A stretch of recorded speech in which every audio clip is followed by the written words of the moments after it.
Bismillahirrahmanirrahim.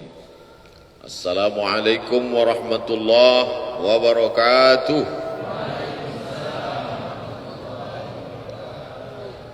Alhamdulillahilladzi bi ni'matihi tatimmu shalihat. Wassalatu wassalamu ala sayyidis sadat wa ala alihi wa ashabihi ahli al-fadaili wal karamat. Subhanaka la ilma lana illa ma 'allamtana innaka antal alimul hakim. Rabbi shrah li sadri wa yassir li amri wahlul 'uqdatam min lisani yafqahu qawli. Man shalla subha fi jama'atin kana fi zimmatillah. Siapa yang salat subuh berjamaah maka dia dalam tanggungan Allah, dalam tanggung jawab Allah, dalam perlindungan Allah. Maka kita semua yang salat subuh berjamaah ini dalam fi zimmatillah, dalam tanggung jawab Allah, dalam kuasa Allah, dalam perlindungan Allah dari segala macam mara bahaya, musibah, penyakit, dan dijaga dalam istiqamah iman dan Islam. Man shalla subha fi jama'atin, siapa yang salat subuh berjamaah, thumma qa'ada yadhkurullah, duduk berzikir mengingat Allah, thumma hatta tatlu'a asy-syamsu, sampai terbit matahari, thumma yusalli raka'ataini, salat sunat 2 rakaat, kanat lahu ka'ajri hajjatin wa umrah, maka dia dapat pahala seperti haji dan umrah tammah.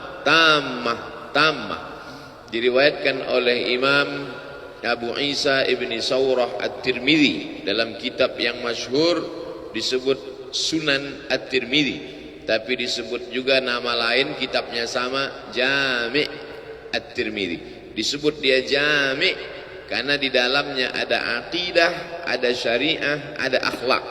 Disebut dia dengan Sunan karena di dalamnya ada sunnah.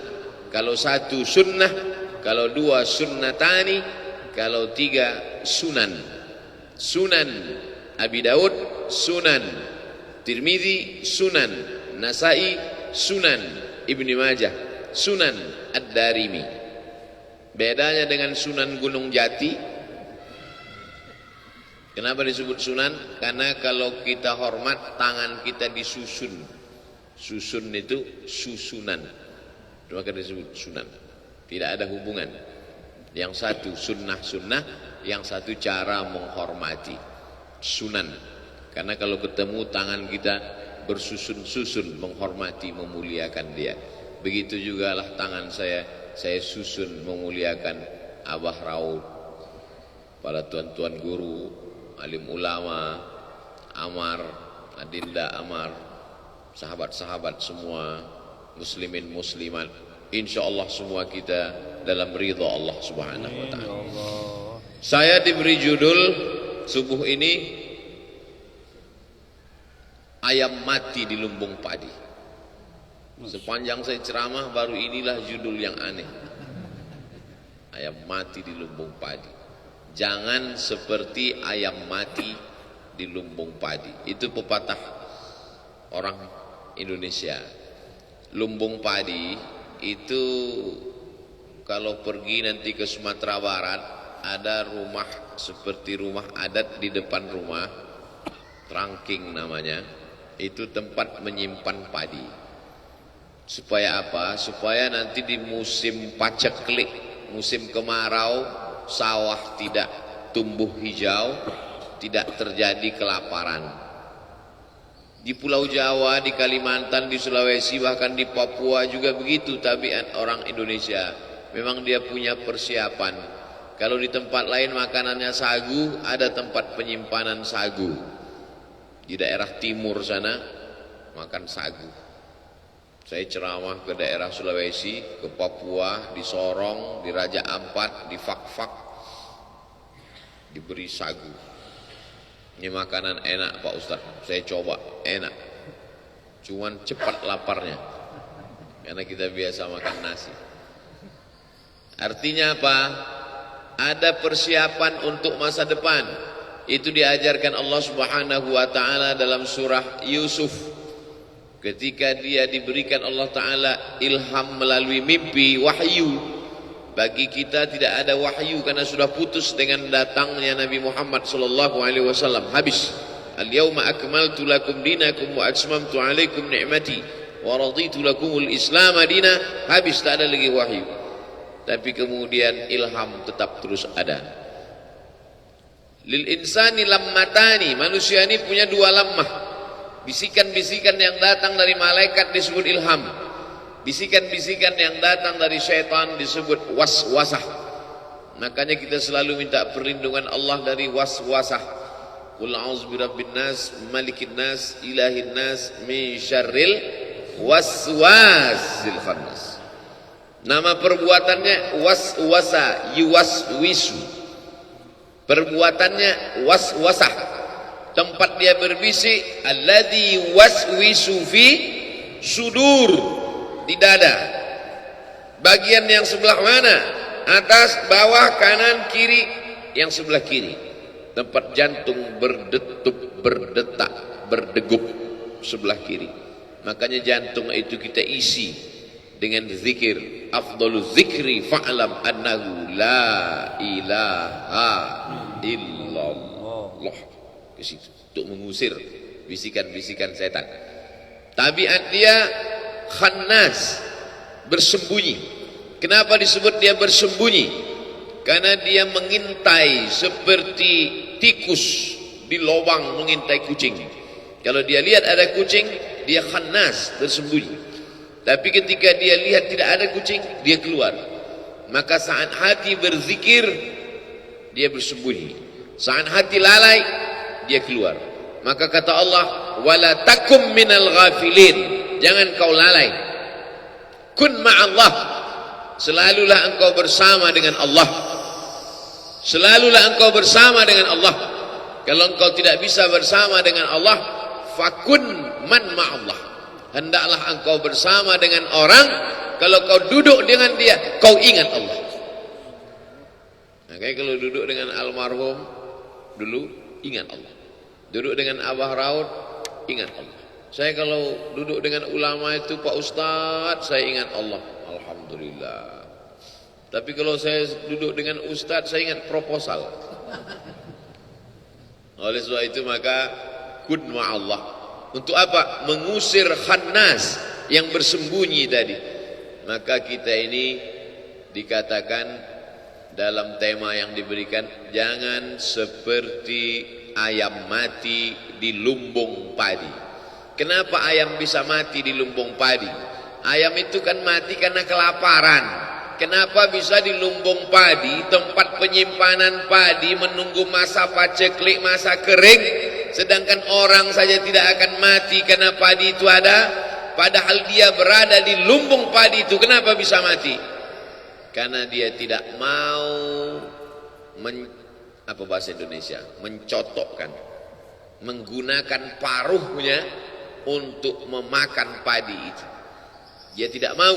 Dia biarkan dirinya mati binasa, tidak mau dia makan padi itu. Oleh sebab itu, adakah manusia seperti ini disebutkan dalam Al-Quran yang sejalan dengan peribahasa ini? Ada. Siapa dia? Kamathalil himari yahmilu asfara, seperti keledai membawa kitab. Keledai dipakai untuk menarik gerobak. Isi gerobak itu di belakang kitab berjilid-jilid. Tapi ada manfaat kitab itu bagi keledai? Tak ada. Jadi kalau dalam peribahasa kita dipakai ayam, di Mesir, di Arab yang dipakai keledai. Keledai selalu dipakai untuk konotasi negatif yang jelek-jelek. Suara. Inna angkaral aswati la sautul hamir. Suara yang paling jelek adalah suara keledai.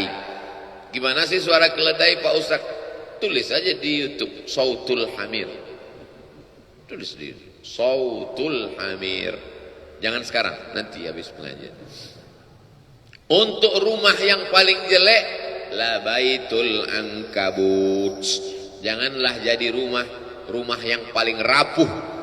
Rumah yang paling kokoh kelihatannya adalah laba-laba. Rumahnya Spiderman. Tapi itulah rumah yang paling rapuh. Kenapa? Karena membangunnya susah, menarik getah kayu, disusun demikian indah cantik berangkai, tapi kemudian sekali tarik saja hancur. Perumpamaan rumah paling jelek, laba-laba. Perumpamaan suara paling buruk, keledai. Dan dalam peribahasa kita pun, jangan sampai keledai jatuh 2 kali di lubang yang sama. Sebuah perumpamaan. Maka sesungguhnya yang kita pahami bukan bunyi teksnya, bukan kalimatnya, bukan hewan yang dipilih apakah ayam atau keledai, tapi yang diambil di situ adalah tidak mengambil manfaat. Sebagaimana ayam tidak mengambil manfaat dari padi, padahal sebenarnya padi bisa mengenyangkan dia, menyelamatkan nyawanya, bisa hidup panjang tidak kelaparan, maka keledai juga tak mengambil manfaat dari kitab-kitab, buku-buku yang dia bawa. 1 gerobak, 3 kereta keledai di belakang, tak ada manfaatnya. Kamatsalil himari yahmilu asfara. Dalam ayat lain Allah Ta'ala memberikan contoh, kalau yang ini keledai, manusia mulia, tapi apa kata Allah? Walau syi'na la rafa'nahu biha. Kalau kami mau, kami sudah lama angkat derajatnya. Walakinnahu akhlada ilal ardi. Tapi dia tidak mau naik ke atas, dia lebih memilih jatuh ke bawah. Wattaba' hawa, diperturutkannya hawa nafsunya. Famathaluhu, ini lebih tinggi lagi. Famathaluhu kamathalil kalb. Perumpamaan dia kata Allah seperti seekor kalb, dog, anjing. In tahmil alaihi yalhas atau tatrukhu yalhas. Anjing, kalau kau ambil batu mau kau lempar, dia tetap juga menjulurkan lidahnya. Dan andai kau diam, tetap juga dia menjulurkan lidahnya. Tapi tidak selamanya anjing disebutkan dalam perumpamaan yang jelek. Ada satu ayat disebutkan anjing beberapa kali ketika anjing bersahabat dengan ashabul kahfi. Apa maknanya? Anjing sekalipun najis mughalladhah, kalau dia jilat idza walagal kalbu fi ina'i ahadikum, kalau ada seekor anjing menjulurkan lidahnya ke dalam bejana tempat air kamu, fa ahriquhu, tumpahkan air itu semuanya habis. Basuh bejana tempat air itu dengan 7 kali. 1 kali dengan air bercampur tanah, 6 kali dengan air suci yang mensucikan. Tahir mutahhir, suci lagi mensucikan. Apa maknanya? Anjing yang najis, yang kotor, tapi kalau dia dekat dengan orang soleh, disebutkan Allah Subhanahu wa ta'ala beberapa kali dalam Al-Quran. Kalau anjing saja bisa dimuliakan sedemikian rupa, apalagi makhluk yang mulia. Ada saatnya manusia ini begitu hebat, begitu tinggi, maka kata Allah Subhanahu wa ta'ala, wa idh qulna lil malaikati, kami perintahkan kepada seluruh malaikat, usjudu li Adam, sujud kepada Adam, fasajadu, sujud semuanya, illa iblis, kecuali satu, makhluk yang hina, warnanya hitam, terbuat dari tanah busuk bau, rendah diinjak tapak kaki, tapi begitu ditiupkan Allah, fanafakhtu fihi min ruhi, aku tiupkan ruh ke dalamnya, apa yang terjadi? Faqa'u lahu sajidin. Semua makhluk-makhluk yang bercahaya, yang indah, yang hebat itu sajidin, sujud ke tanah yang busuk dan bau. Kenapa? Allah meniupkan ruh kemuliaan di dalamnya. Tapi ketika dicabut Allah Ta'ala kemuliaan dari tanah yang busuk dan bau itu, apa yang terjadi? Ulaika kal an'am, mereka seperti binatang, lebih rendah daripada kambing, onta, lembu. An'am, binatang ternak. Balhum adal, bahkan lebih hina lagi daripada itu. Jadi saya ingin menjelaskan bahwa peribahasa sesungguhnya sejalan dengan yang dipakai Allah Ta'ala dalam Al-Quran, karena target yang ingin dicapai dari perumpamaan-perumpamaan itu adalah menyentuh hati manusia. Perumpamaan seekor keledai, perumpamaan rumah laba-laba, perumpamaan tentang manusia, perumpamaan tentang ayam di lumbung padi. Target yang ingin dicapai adalah menyentuh. Bagaimana cara Allah Ta'ala menyentuh hati manusia? Supaya kalau sudah hati itu tunduk, yang lain ikut menjadi tunduk. Ala fil jasadi mudghah, ketahuilah dalam jasad ini ada segumpal Kita salahal jasadu kulluh. Kalau yang segumpal ini baik, yang lain ikut menjadi baik. Wa idza salahat, kalau dia baik, salahal jasadu kulluh. Wa idza fasadat, kalau dia rusak, fasadal jasadu kulluh, ala wahyal qalb, itulah dia hati. Maka hati ini diperbaiki. Di mana letak memperbaiki hati? Satu Indonesia ini orang datang kemari untuk memperbaiki hati.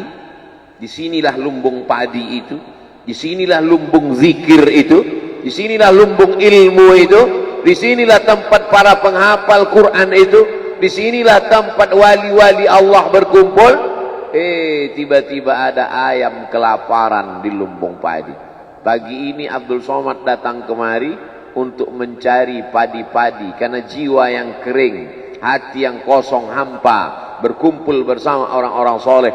Idza marartum biriyadil jannah farta'u, kalau kamu lewat di taman surga, kalau kamu lewat mampir singgah melalui taman surga, farta'u, makan minumlah kamu di taman itu. Kata sahabat, mana ada taman surga di dunia ya Rasulullah? Taman surga itu kan di akhirat. Kata Rasulullah, ada taman surga di dunia. Apa itu? Majalisul zikri, majelis zikir. Jangan sampai ayam mati di lumbung padi. Padi materi, benda, bisa mengenyangkan lambung ayam. Tapi yang kita maksud di sini kiasan bukan padi materi beras, bukan jagung, bukan sagu, bukan beras. Yang dimaksud apa? Yang mengenyangkan spiritual kita. Kalau anak tidak dikasih makan sarapan pagi, dia nanti akan makan makanan yang belum pasti, steril, pewarnanya pewarna tekstil. 3 hari tidak basi karena ternyata pakai pengawet. Bukan cuma pengawet itu mengawetkan makanan dia, dia awet sekalian. Gara-gara pengawet terlalu banyak. Maka orang tua yang khawatir anaknya jajan sembarangan di pinggir jalan, dikasih makanan. Ini materi, makanan ini materi, beras ini benda, sagu ini benda, jagung ini benda. Benda hanya bisa mengenyangkan benda. Materi beras, jagung, padi mengenyangkan lambung, karena lambung juga materi. Tapi jiwa manusia bukan materi. Ada zahir, ada batin, ada spiritual, ada material. Makanya selalu dalam sambutan kami berterima kasih kepada seluruh panitia yang sudah memberikan sumbangan material maupun spiritual.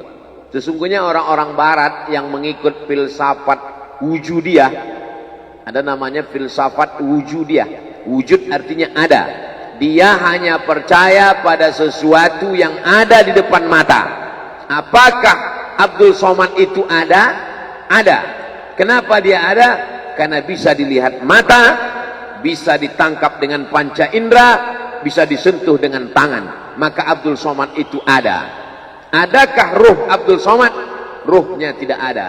Karena ruh tidak bisa dilihat mata, tidak bisa disentuh tangan, tidak bisa diraba, ditangkap dengan panca indera. Maka tidak ada.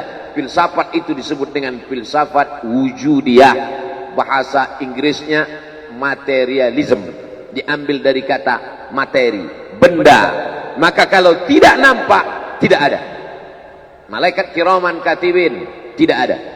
Raqib dan atid, tidak ada. Alam barzah, tidak ada. Sorga, tidak ada. Karena tak dilihat oleh mata. Puncaknya adalah Tuhan, tidak ada.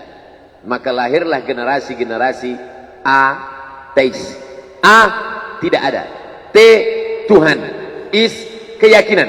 Ateis, keyakinan yang meyakini bahwa Tuhan tidak ada. Tapi aneh bin ajaib, ketika dia mau mati kecelakaan, dia minta tolong, dia tulis SOS, save our soul, selamatkan jiwa kami.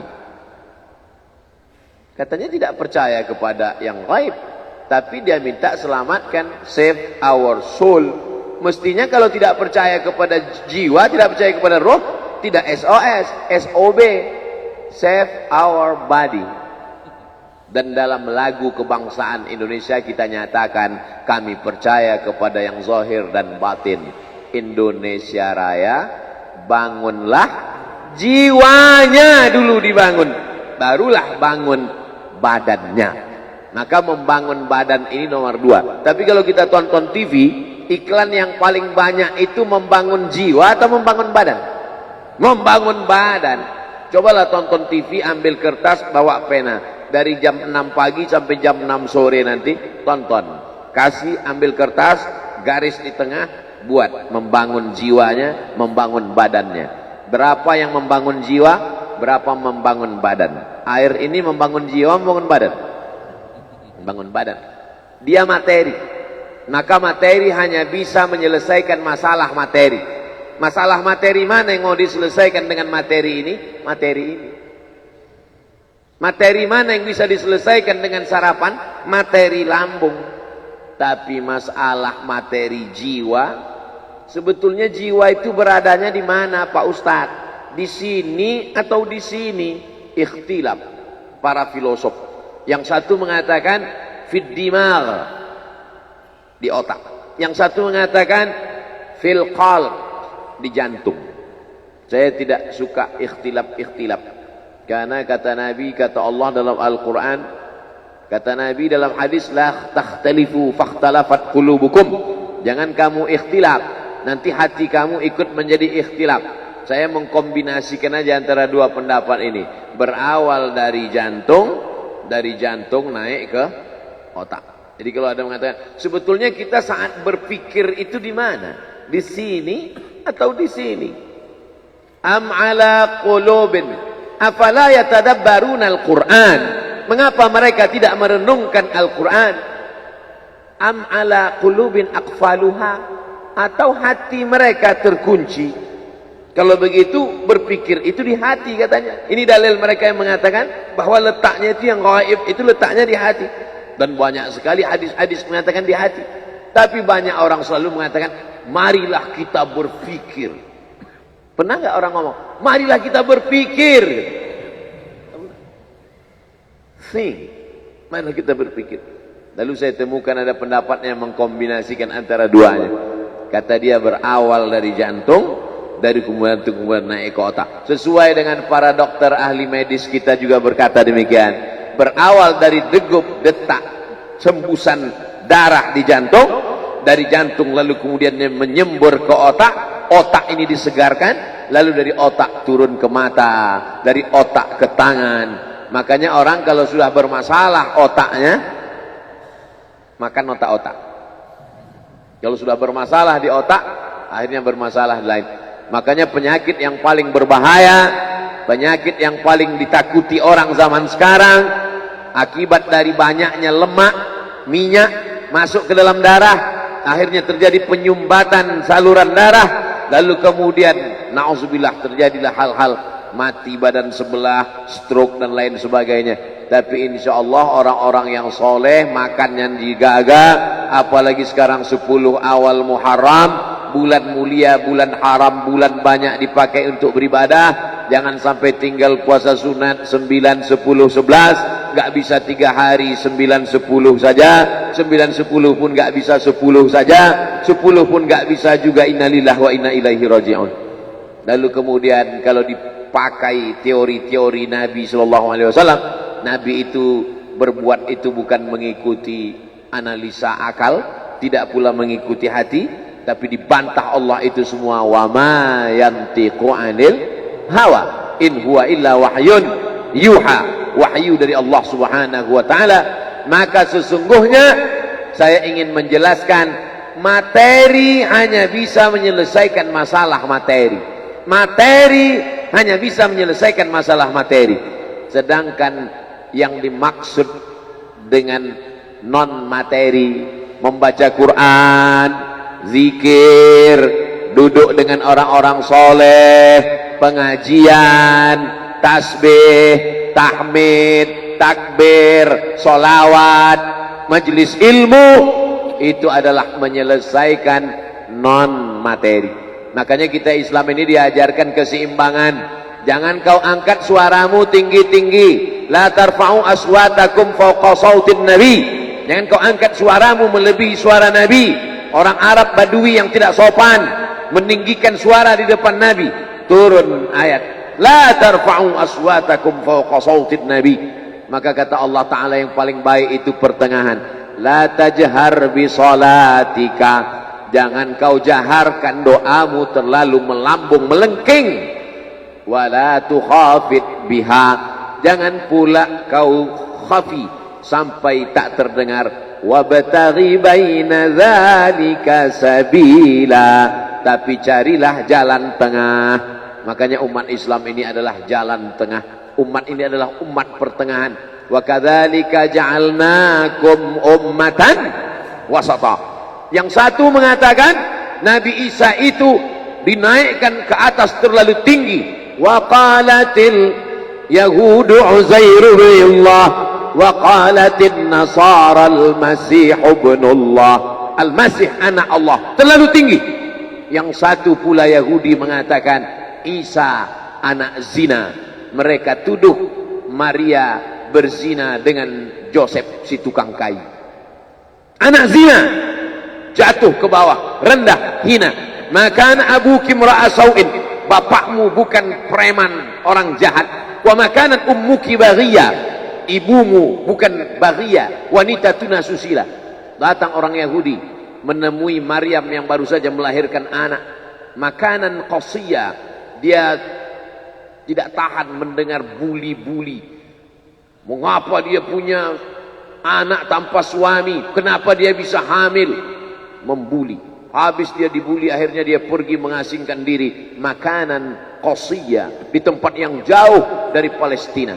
Nah, jadi di antara yang suka membuli ini Yahudi. Jadi kalau ada suka membuli ini otak-otak Yahudi. Maka larilah Maryam. Jadi kalau mau belajar dari bagaimana Maryam dibuli orang, bagaimana cara dia? Pergi, lari. Kita sekarang kalau dibuli orang nggak perlu lari, cukup matikan handphone. Lalu kemudian dasar pembuli, orang sudah lari, ternyata mereka datang ke sana. Mereka datangi langsung. Apa kata mereka? Makanat abuki imra'a sau'in. Bapakmu bukan orang jahat. Wa makanat ummuki baghiyah. Ibumu bukan wanita tuna susila. Titik. Kalau ayat itu dilanjutkan tidak layak menjadi kitab suci. Bapakmu bukan preman tengik, ibumu bukan wanita tuna susila. Kalau dilanjutkan, mengapa kau punya anak hasil zina? Apa yang dilakukan Maryam? Tarkul jawabi alal jahili jawabun. Tidak menjawab orang yang jahil, itulah jawabannya. Tidak menjawab orang jahil, itulah jawabannya. Apa yang dilakukan Maryam? Fa asyarat ilaih. Maryam cukup menunjuk anaknya. Isa yang terbaring, sesosok bayi. Fa asyarat ilaih. Maryam menunjuk anak. Kata Maryam, bayangkan tiba-tiba kalau datang orang sedang membuli. Kenapa kamu bisa hamil nggak punya suami? Bapakmu bukan orang jahat, ibumu juga bukan wanita tuna susila. Kenapa kamu bisa punya anak haram? Oh, makin marah dia. Apa kata mereka? Kaifa nukallimu man kana fil mahdi sabiyya? Kaifa nukallimu man kana fil mahdi sabiyya? Kamu suruh kami bicara dengan anak kecil ini. Bagaimana kami bisa bicara dengan anak ini? Disitulah Allah Ta'ala menunjukkan mukjizatnya. Seimbang antara zahir dan batin. Yang dilakukan oleh Maryam itu adalah zahir, menunjuk anak. Tapi yang dilakukan Allah adalah batin. Islam mengajarkan seimbang antara zahir dan batin. Jangan orang hanya batin saja. Innallaha la yanzuru ila ajsamikum. Allah tidak melihat bentuk fisik tubuh kamu. Wala ila suwarikum. Allah tak melihat rupa wajah kamu. Walakin yanzuru ila qulubikum. Yang dilihat Allah itu batin kamu. Gara-gara ini santri-santri tak mandi pagi. Kamu kenapa matanya? Allah hanya melihat hati kita, Pak Ustaz.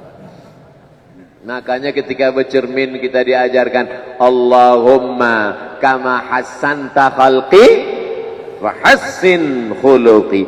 Makanya di azikra yang zahir ada, yang batin Ada. Merugilah orang yang berada di Jakarta, Jabodetabek, Jakarta, Bogor, Depok, Tangerang, Bekasi. Mereka adalah ayam-ayam mati di lumbung padi.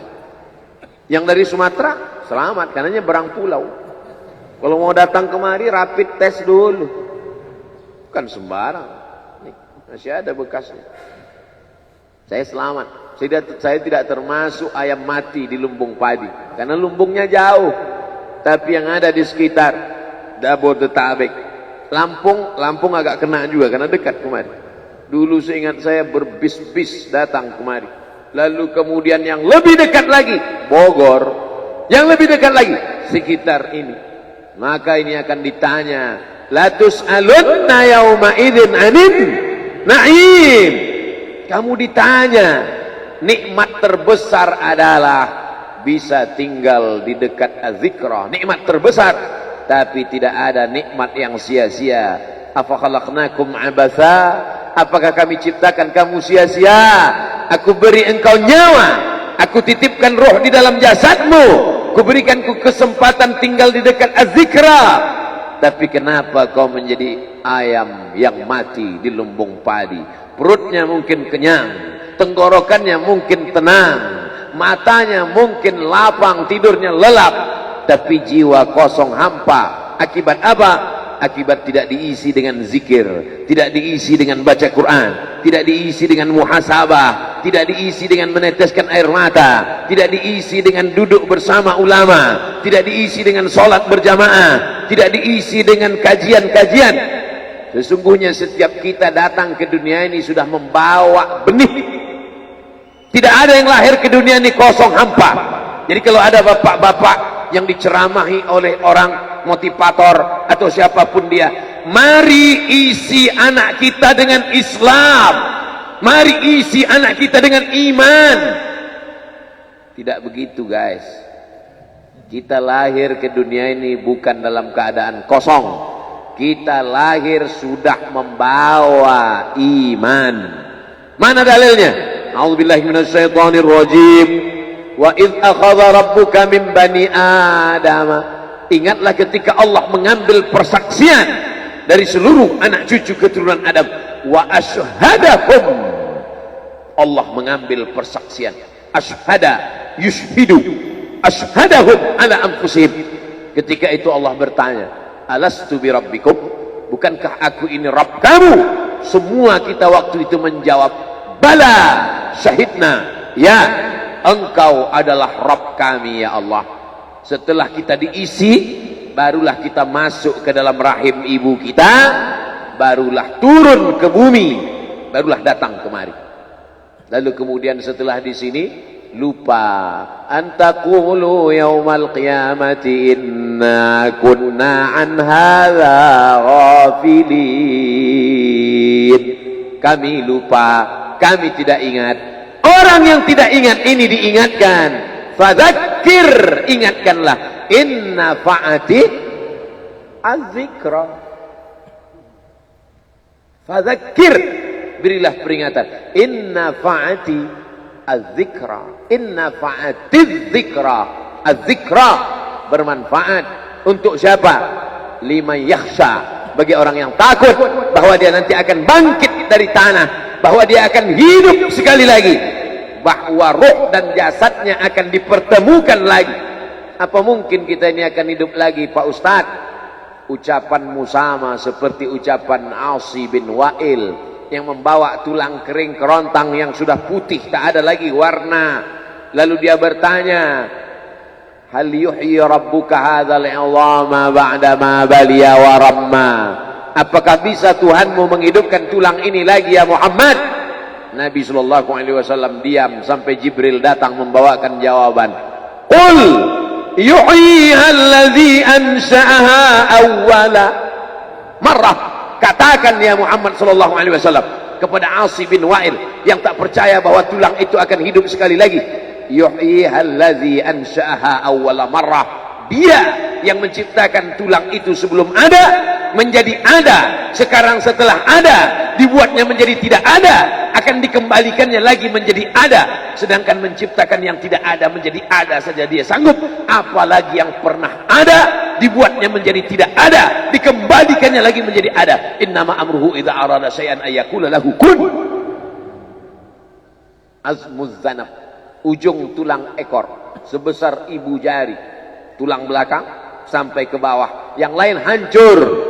Ketika digali makam kuburan, ada yang tulang-tulang hanya tinggal tulang paha saja, ada yang hanya tinggal gigi dan rambut saja, yang lain hancur. Tapi ada satu yang tidak hancur, kata Allah, disampaikan Nabi Muhammad SAW, ujung tulang ekor sebesar ibu jari. Maka dari itulah nanti yang akan ditunjuk, tumbuh sel-sel tulang, tumbuh kulit-kulit, tumbuh darah daging, bangkit menjadi manusia sempurna di hadapan Allah. Masuk surga itu roh dan jasad. Jannatin tajri min tahtihal anhar. Sungai, air sungai, air sungai dengan gemericiknya, masuk kaki ke dalam air sungai, itu adalah jasad. Kulit menyentuh air sungai terasa dinginnya, itu jasad. Zamharira, zamharira adalah cahaya matahari yang tidak tembus ke bawah. Kenapa cahaya matahari tidak tembus? Karena ada ranting-ranting kayu yang saling terkait satu dengan lain, sehingga kalau duduk di bawah maka cahaya matahari tidak tembus ke bawah. Itu jasad. Maka yang masuk surga itu adalah roh dan jasad menurut Ahlus Sunnah wal Jamaah. Kalau masuk surga cuman roh, saya nggak mau. Mimpi masuk surga. Abdul Somad akan masuk surga beserta roh dan jasad, kembali sempurna. Makanya kata Nabi, la yadkhulul jannata ajuz. Tak masuk surga orang tua. Menangis semua orang tua, sedih karena tak masuk surga. Nabi tersenyum. Kata Nabi, bukan kamu tua tak masuk surga, kamu akan kembali muda usia belia, 30, 31, 32, 33. Karena masuk surga itu adalah orang-orang muda, anak-anak muda yang bisa menikmati dunia. Begitulah mereka masuk ke dalam surga. Apa makna ucapan Nabi itu? Ruh dan jasad masuk ke dalam surga Allah. Lagi-lagi kita sedang diajarkan keseimbangan, bahwa kita lahir membawa iman, tapi iman ini bisa mati. Benih letakkan di tanah pasir kering kerontang, tidak disiram, mati dia, kering. Bagaimana menghidupkannya? Dihidupkan dia dengan ilmu. Tidak ada majelis ilmu yang paling banyak untuk saat ini. Majelis ilmu di Az-Zikra, semua ustadz didatangkan kemari. Ustadz Tengku Zulkarnain, Abah Raud tidak usah disebut lagi, memang beliau guru dari almarhum, Masya Allah tabarakallah. Lalu kemudian para masyaikh, Ustadz Adi Hidayat, Buya Yahya, tak dapat disebutkan satu persatu, Kiai Haji Abdullah Gimnastiar, para alim ulama, alumni Al-Azhar Mesir, alumni dari Yaman, Tarim Hadramaut, Darul Mustafa, Rubat Tarif, berdatangan kemari semua. Majelis ilmu, majelis ilmu. Lagi-lagi ayam mati di lumbung padi. Apa sebenarnya yang terselit dari peribahasa itu? Iman mati karena tidak disirami dengan ilmu. Ilmu, ilmu, ilmu. Datang seorang jamaah menemui saya, Ustadz Somad, saya kena penyakit insomnia, gak bisa tidur malam. Jam 2 malam mata saya masih berkedip-kedip. Bismika Allahumma ahya wa amut, gak mempan. Sebabnya apa Pak? Sebabnya saya beli tanah. Setelah beli tanah, tanam kelapa sawit, dipupuk, dijaga, 3 tahun berbuah. Pas mau dipanen, sudah dipanen orang duluan.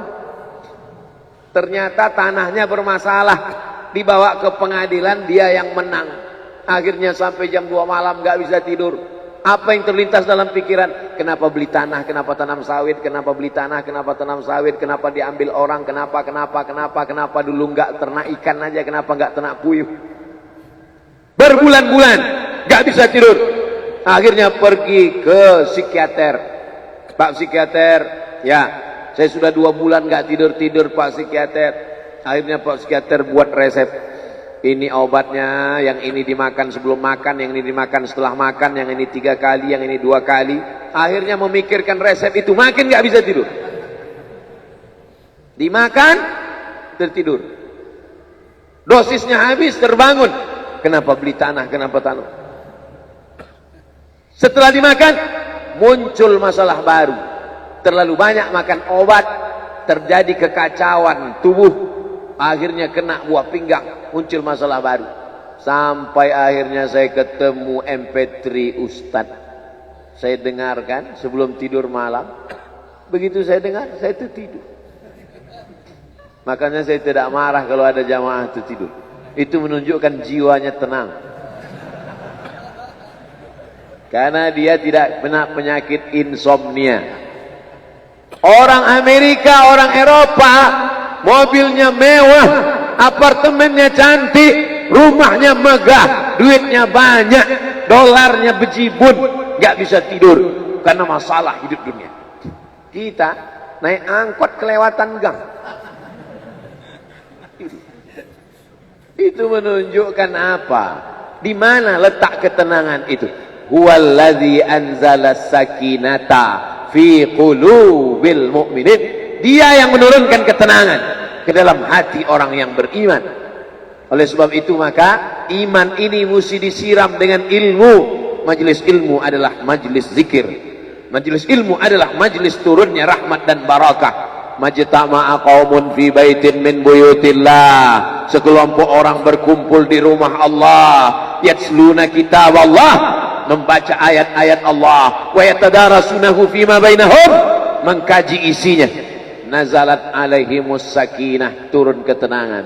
Ghasyiyat bihimur rahmah, turun rahmat kasih sayang Allah. Haffat bihimul malaikah, dikelilingi oleh para malaikat. Wa dzakarahumullahu fi man indah, dibanggakan Allah Ta'ala dengan para malaikat.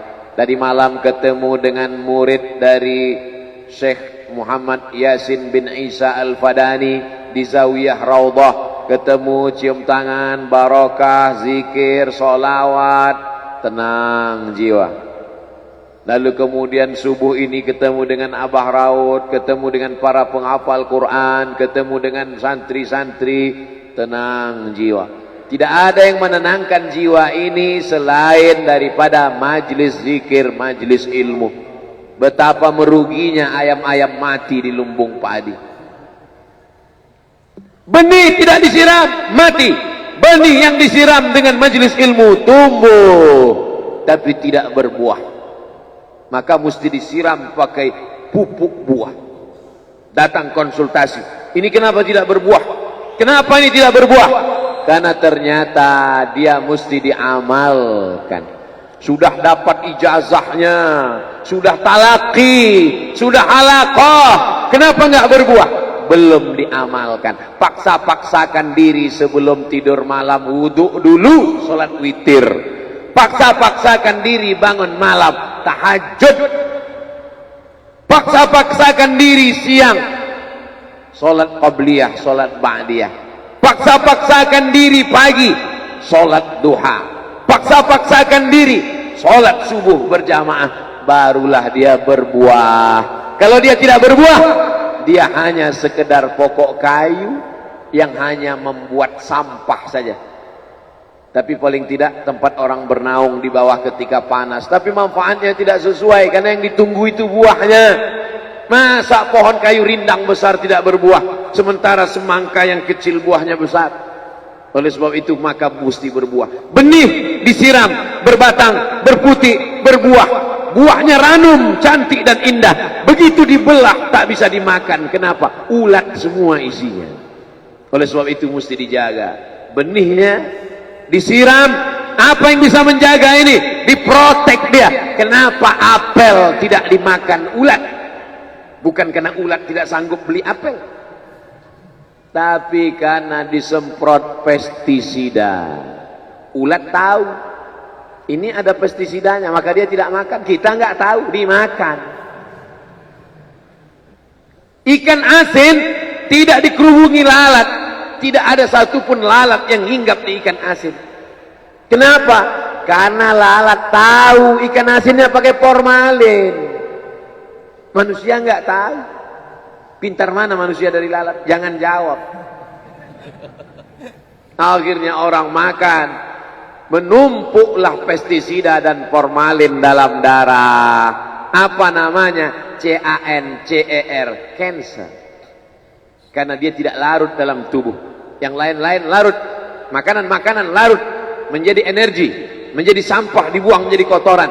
Sama seperti daun, kalau jatuh ke tanah larut menjadi pupuk. Tapi plastik tidak larut, maka plastik sampah bertebaran.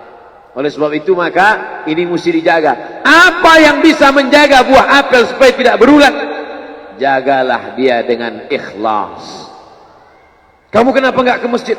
Saya kalau ke masjid riak, maka saya enggak ke masjid biar ikhlas. Tarkul amal li ajlin nas riak. Kata Imam Fudail bin Iyad, tarkul amal li ajlin nas riak. Tidak jadi beramal karena takut dipuji orang, riak. Wal amal li ajlihim syirik. Beramal karena ingin dipuji orang, syirik. Kenapa kamu enggak pakai sorban? Takut dipuji orang, riak. Pakai saja sorban anak. Jangan takut dipuji orang. Pakai sorban, yakinkan dirimu. Baik. Ustaz kenapa enggak pakai sorban? Ada masanya nanti pakai sorban. Tarkul amal li ajlin nas riak. Tapi beramal, tapi saya enggak tahan Pak Ustaz, dipuji orang. Luruskan, karena pujian pasti akan selalu datang. La'atiyannahum min baini aydihim wa min khalfihim wa an aymanihim wa an syama'ilihim. Datang dari depan, dari belakang, dari kanan, dari kiri, dari dalam.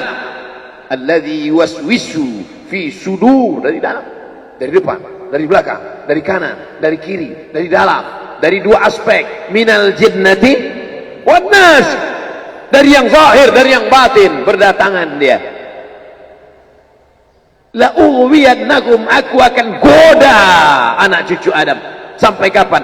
Madamat arwahuhum fi ajsadihim. Selama roh masih bersemayam dalam jasad, selama masih hidup, dia terus menggoda. Kapan kita berhenti dari godaan ini? Nanti setelah terbaring, terbujur kaku, bahkan sampai mau sakaratul maut pun dia tetap menggoda.